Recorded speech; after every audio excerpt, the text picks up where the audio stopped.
the school there. You know, most of those teachers, K through 12, half of them have PhDs. Holy shit, you're joking. I'm not joking. I mean, it is a very ritzy private school. I know. But that tells you a bunch of things, including the market for people with PhDs, because one reason why I don't intend on teaching is once I saw what adjunct professors get paid, I was like, well, that game's not for me. I got a government job that's going to pay a hell of a lot more than that, guaranteed. I mean, my wife has been in that trap for a while. I've known a lot of people. I do know a PhD who ended up at a very ritzy private school, for similar reasons. And, I've just seen so many folks go from like terrible adjunct job to terrible contract job to terrible 5, 6, 7 years doing just completely unreasonable course loads in the hope of finally landing that one tenure track position. And then, they maybe land like a 3-year contract. And it's like, damn, man, like you went to school basically probably for something like 30 something years of your life at that point.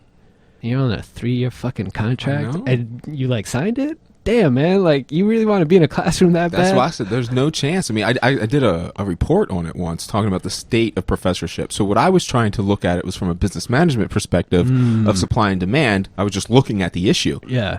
And guess what? There's a shortage of PhDs. Well, a dramatic shortage. Of the country has. They don't hire them. I know. So the jobs that need PhD, they don't actually hire PhDs for. They sub out to people with masters and bachelors and call them lecturers. Yeah. And then the people with PhDs are actually pursuing other careers. It's like, what are you? What? America, what? I know. No, yeah. America, why could just be the new name of the podcast. Shit. But, I was having this conversation earlier with someone, which is, people talk about, we need more diversity on our staff, but we don't know how to achieve it. It's like, you just hire more diverse people. It's really not it's not rocket science. But people look at me like crazy, even in Veteran Stand, where it's a nonprofit, social justice oriented, led by a radical progressive. And when I say, hey, we need to look for these positions, please find me a black female. If it's a gay black female, please hire her, right? So because this is part of what reparations is. Sometimes the person actually may be underqualified. That's fine. It's your job to get them up to where they are, because that's the whole point of doing this, is to make amends for the times. The reason that this is led by a radical progressive is because I got away with being a radical progressive because I'm white, pretty, and a veteran and a cop. So I have to make up for that. That's intentional. Yeah. Yeah, and I think, the simple truth is the whole qualifications thing is often just a proxy for saying we want white people, right? We want people who followed essentially the same life path we did. They were born in the suburbs, went to college, and then they got a master's, then they got a PhD, then I met them at a conference, and now I want them on the faculty too. And that's what it is. Like, as a person of color in the academic world, I always knew I was never going to be more than a token. And that generally means because I'm not like a token in my approach to scholarship. It's, especially in the realm of theology, it's pretty radical, and it really centralizes the experience and perspectives of people of color and colonized subjects. And that, that as much as people talk about diversity in the academy, that doesn't matter. And it can be unintentional sometimes too. So that's why people with the privilege won't see what it is. My recent applications for chief to Oakland and San Francisco were vetted by this company, this third party, right? And so this third party, one of their conditions, which may be why they eliminated me, and maybe it wasn't anything to do with me, is that they wanted somebody who had like 15 years leading a municipal police department. And it's like, well, you're only going to get that select club. If that select club continues to perpetrate that select club, well, then you keep getting out of there. And the whole purpose of why you're finding a new chief is because you don't want somebody that's in that club. I know. It's a baffling thing, but then they're thinking to themselves, well, we want somebody with experience. But what happens when the only people with your definition of experience are unqualified? Exactly. In terms of what you're actually trying to accomplish, right? That's right. The qualifications for the job rarely have anything to do with what you're trying to accomplish in the job. And as long as we're on the topic of stupidity, we started this. We're going to talk a little bit about how the media can fight back against Trump. And I do think that part of the problem right now is that the media is committed to covering Trump in much the same way they have covered any other person. And I do think at this point increasingly that the only way to fight the whole sort of alternative facts universe that the Trump administration at this point firmly represents is to simply cut them out of the coverage. I don't think you can cover Trump and his statements and his tweets and what his advisors go on Meet the Press and say and effectively fight or defeat him. I think as long as you give him press, you are throwing gas on the fire, right? That's you're pumping oxygen into the room, and that's not going to help the situation. And so increasingly, I do feel like the only way the media can combat this is to cover government from the perspective principally of policy, so focused on what is happening in Congress, at the regulatory agencies, and in the executive cabinet agencies themselves, because almost anything those agencies do, there are press releases, they have to inform people, blah, blah, blah.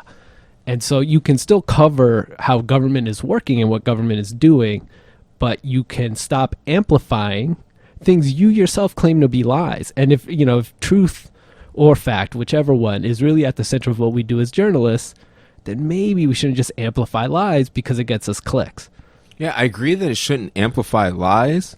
But what I'm thinking when I hear you speak is how that comes to the holistic perspective of making the scientific method and progressive thoughts and science guide our ways. So my main objection all the time to Trump is that people are getting riled up about his rhetoric and what he actually says, when I want everyone to look at what is actually done, right? So if we can discuss the executive orders without highlighting some ridiculous thing he or his spokesperson said about it, we can focus on the actual facts of what the executive order was. But journalism and media in general isn't really concerned about what the metrics are, how things will come out in the end. So where do we go with that? No, because and you're right, because the executive order is going to be published. You don't even have to ask Trump about it. Oh, I've got it right here. I know what it says. The problem is, too many journalists who cover Washington and who cover politics don't actually know that much about policy. Frankly, don't know that much about the thing they're covering. They studied journalism, they were trained in journalism, and they know how to put together a story or a segment or whatever it is, but they're not necessarily subject matter experts. And as a result, if they can't ask Trump what this means, they don't know what it means either. And that's a bad state of affairs. Other people, that really drives me insane. So I've been bitching about this later. I agree with that. No, but I actually don't think that's enough, because if you don't have a sort of base level of sophistication, the expert could be wrong, or could, I do think if journalists say truth is at the center of what we do, then you actually have to have the capacity to vet information. And right now we treat journalism much the way we treat criminal justice, which is we have created a system of criminal justice that is adversarial in nature. And the underlying theory is that the adversarial process, because you have two sides presenting evidence and making an argument, will allow the truth to emerge through that fact-finding process. But we know that especially where there's an asymmetry in the power and the access to resources of the two parties, the adversarial system does not in any way do that, right? And frankly, that whole idea is not so different from like the medieval notion that like two people could sword fight and whoever won is who God thought was right? And so, but we've done sort of the same thing in journalism. We talk to experts on both sides and we write it down. That's what I say is, do they though? Because you know what I keep seeing media do? Talk to other media. That happens too. This too. is driving me insane. I see NPR. This is where our argument came from, and Mark put me on his show to address it. But NPR was asking Mark Steiner about the police DOJ decree. I'm sorry, I love Mark Steiner, but I'm like, dude, you don't know anything. No, that's 100% fair. And so the first problem is what I just described, right? Like, we don't know enough about the subject matters we cover, and so when we do our reporting, we're kind of at the mercy of what people tell us. And then other journalistic enterprises, because they don't have experts on this, so they call the local guy and say, oh, you covered this, let us talk to you about this. But I'm not actually somebody who knows anything about this topic. It's like my editor sent me to cover it, and so I wrote that story. Okay, but now I'm a pundit, and now I'm on TV, and suddenly I have authority, right? Now the host also doesn't know shit about this subject, so they don't realize that I don't know shit about this subject, and I'm not even aware that I don't know shit about this subject. That's a bad state of affairs. And I mean, I used to do a fair bit of punditry here in Baltimore, and it came to a point where I just felt like I'm really a part of the problem, because there are times where I'm speaking about subjects that I know very well, but there are also a lot of times when I'm speaking about subjects that I don't know a goddamn thing about. Like, we'd be discussing national politics. I don't cover Washington. I've never been in the White House while Obama was having them. Like, why am I talking about this on the radio and people are listening and being influenced by my smart sounding quips? But I don't actually have anything. I don't have any actual knowledge to present on the topic. It feels weird, and like I'm trying to self-aggrandize myself when I discuss this, but I get super pissed off at Baltimore media, because like what we're talking about is what should media do to combat this, and it's based upon this premise that media gives a shit. Or has any desire to even find the truth. Yeah. Like, so, I mean, all the things I've said about Baltimore Police Department and expertise that I have, I answer questions internationally. Don't talk to any of the reporters here. If they had any desire to know anything about how supervision happens in the Baltimore Police Department during the death of Freddie Gray, how the hell could you not ask me? That doesn't make any sense whatsoever. So they're not looking for truth. They're looking for their own interest. So the reason that local journalist will go on NPR is to pump himself up, not as a vested interest in the truth, because otherwise I would at least get a phone call to say, what's your opinion on this? Or what do you think about how this DOJ thing? Because they don't do the basics. So I wrote an op-ed in the Baltimore Sun right after Freddie Gray, when they talked about how they were making policy changes. And it was all just me sitting down. I said, I already know this is crap, what they're saying, so I'll just get the evidence for everybody. And what I did was I just pulled up my GO book, which they have, the General Orders of the Police Department, showed how every single thing that they were saying they were changing was already in the rules to begin with. It was all already there. They were completely feeding you crap. So I wrote the op-ed about it, so to show them how easy it was to find the information and actually get some truth. And then they still don't even refer to the op-ed to find the truth. They ignore it because it wasn't their work. Sure. Look, I mean, I still call myself a journalist, and the more I do this job and the more I sort of see the problems of journalism, I sometimes wonder whether that's still something I want to sort of say out loud. But, it's funny because it reminds me of something you had mentioned in a previous episode where, you get asked what's sort of the accurate real life cop movie. And you mentioned the End of Watch and the scene at the end where the vet is like, guys, I know you think you were hired to give a shit. You weren't hired to give a shit. Shut the fuck up, keep your head down, and like retire with your pension one day. But don't, because when it comes down to it, they're not going to back you up. And, when I was writing for the Afro and I broke a story about maintenance workers in the housing projects coercing sexual favors from women residents in exchange for maintenance repairs that they were supposed to do, right? And we ended up getting subpoenaed over my reporting. They didn't back me up at all. They didn't want to fight it, right? And at the end of the day, I think as journalists, because journalism has historically been conducted as a business, and once upon a time when we were, still this largely agrarian place, that might have been an effective way to preserve the objectivity of the journalistic institution. Today, it is less clear that that is the case, especially because the market has been become so competitive and is so incredibly oversaturated because of the internet.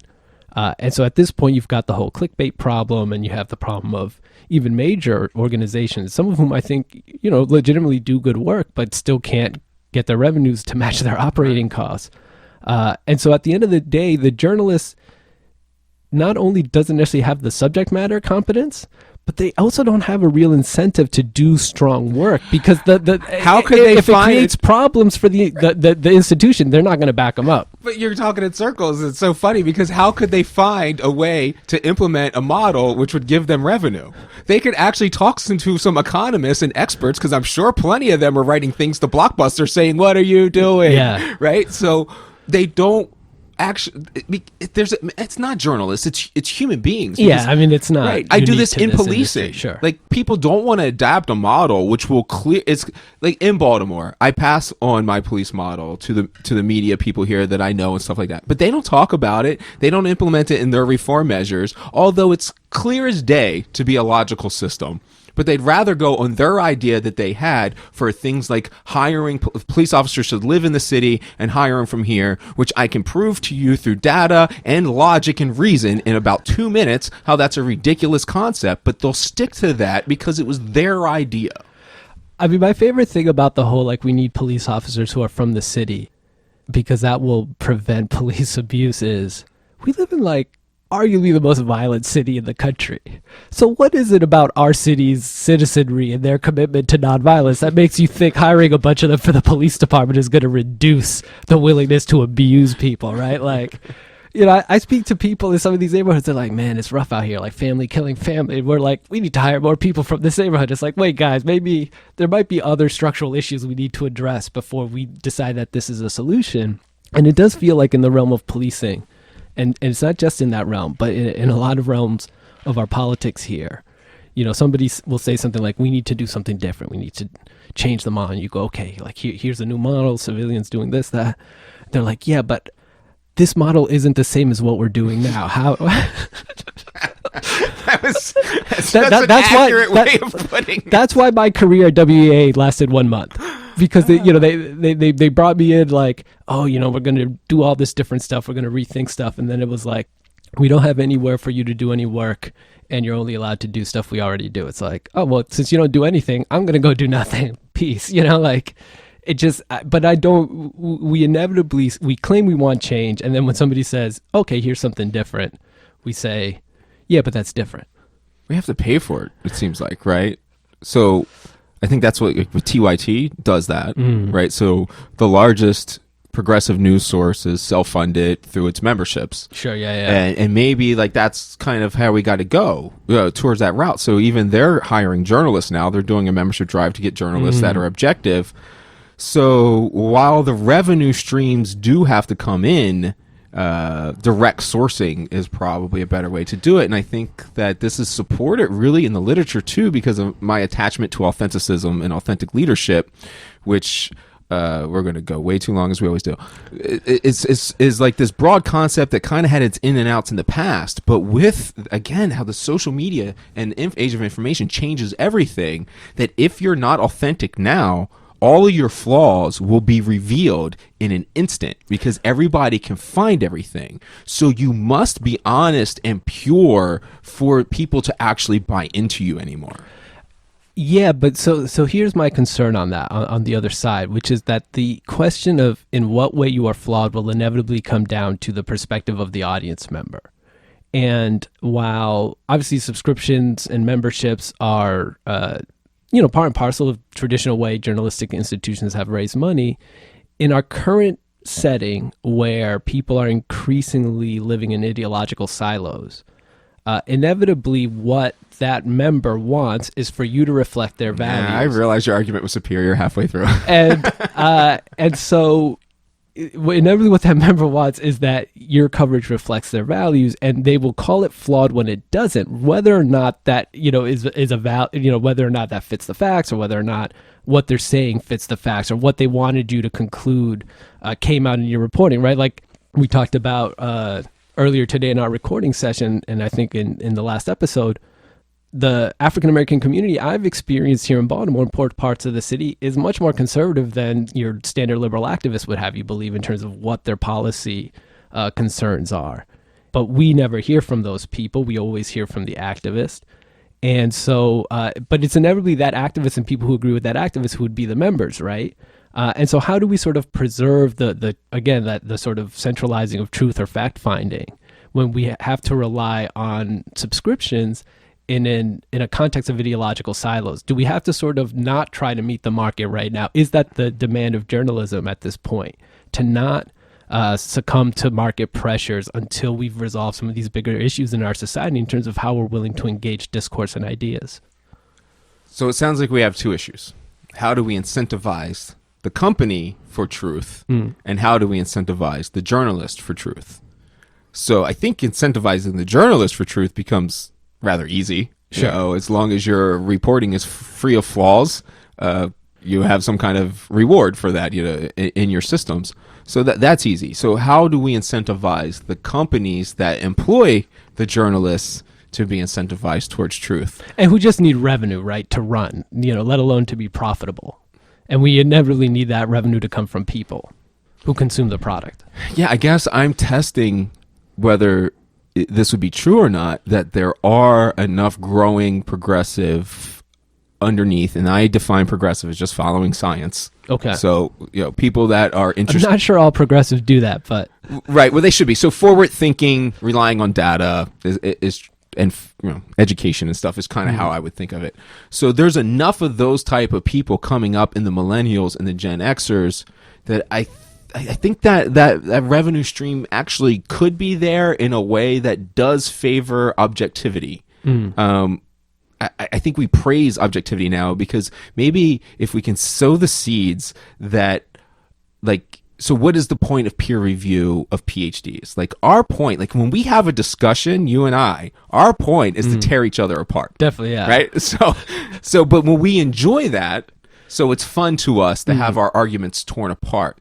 Now, if we can kind of make the rest of journalism and people understand that and enjoy that experience of tearing each other's arguments down, then maybe that can be something that catches on as the fun of the journalism is the tearing each other down, as long as people don't get all tied up in a tizzy about it. Yeah, I say that when I'm managing things, I try to do that now, where it's challenge me, or when I give these interviews, it's like, please challenge me, step to me, find the flaw in my argument so I can prove it. I want that. We should all want that. I agree.